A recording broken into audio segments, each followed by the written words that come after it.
Alors n'écoute pas le diable. Le diable qui te dit que Dieu ne peut pas te pardonner, ne l'écoute pas. Cette voix que tu entends dans ton esprit, que même si tu pries, Dieu ne t'écoutera pas. Ce n'est pas Dieu, c'est le diable. Il peut encore t'écouter, il peut encore te pardonner. Ne sois pas comme Judas qui s'est tué, mais sois comme l'apôtre Pierre. L'apôtre Pierre a été convaincu par le Saint-Esprit que Dieu pardonne le péché. Écoute-moi, peuple de Dieu.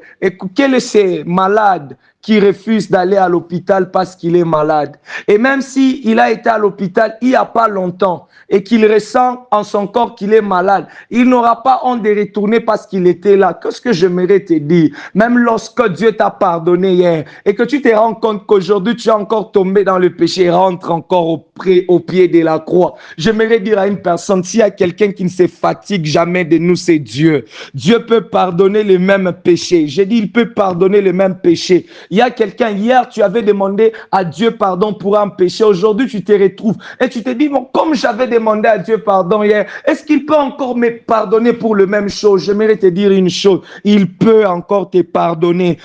S'il nous a demandé à nous, humains, de pardonner 7 fois, 77 fois, à combien plus forte raison lui-même. La deuxième réponse qui m'est venue lorsque j'étais en train de me poser cette question, comment est-ce qu'un Dieu juste peut déclarer l'homme sans condamnation alors qu'on sait tous que l'homme est péché? C'est qu'il y a eu quelque chose qui s'est passé et la chose qui s'est passée, c'est l'imputation. L'imputation, c'est-à-dire quoi? C'est une transposition. C'est-à-dire le Père a pris la sainteté du Fils et il l'a déposé à nous.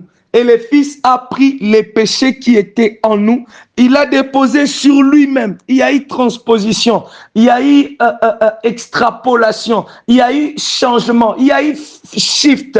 Nous qui étions pécheurs, Jésus-Christ a pris nos péchés. Et lui qui était saint, il a pris nos péchés. Écoute-moi, j'aimerais te dire une chose. Si le saint est mort pour le pécheur, alors le pécheur ne peut pas mourir pour ses péchés. Oh, écris-moi cette phrase. Si le saint qui est Jésus, le saint est mort pour le péché du pécheur, alors le pécheur ne peut pas mourir pour ses péchés. Et la Bible déclare, comme par un seul homme, le péché est entré. Adam, il a communiqué son péché à toute l'humanité. Et aussi par un seul homme, la justice est entrée. Et cette justice qui entre, elle n'est pas fonction de tes œuvres.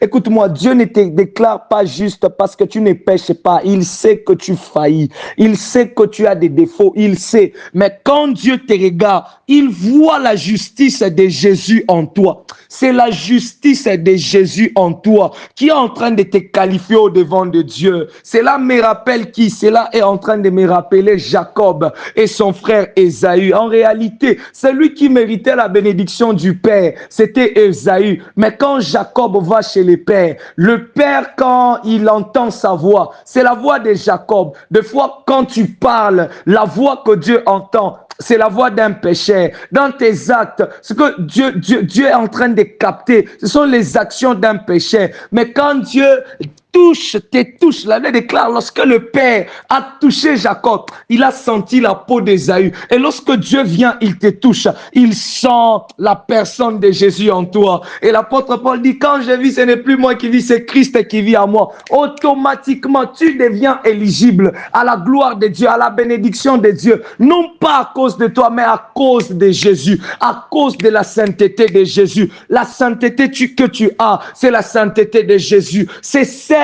qui te qualifie. C'est à cause des lèvres de la croix.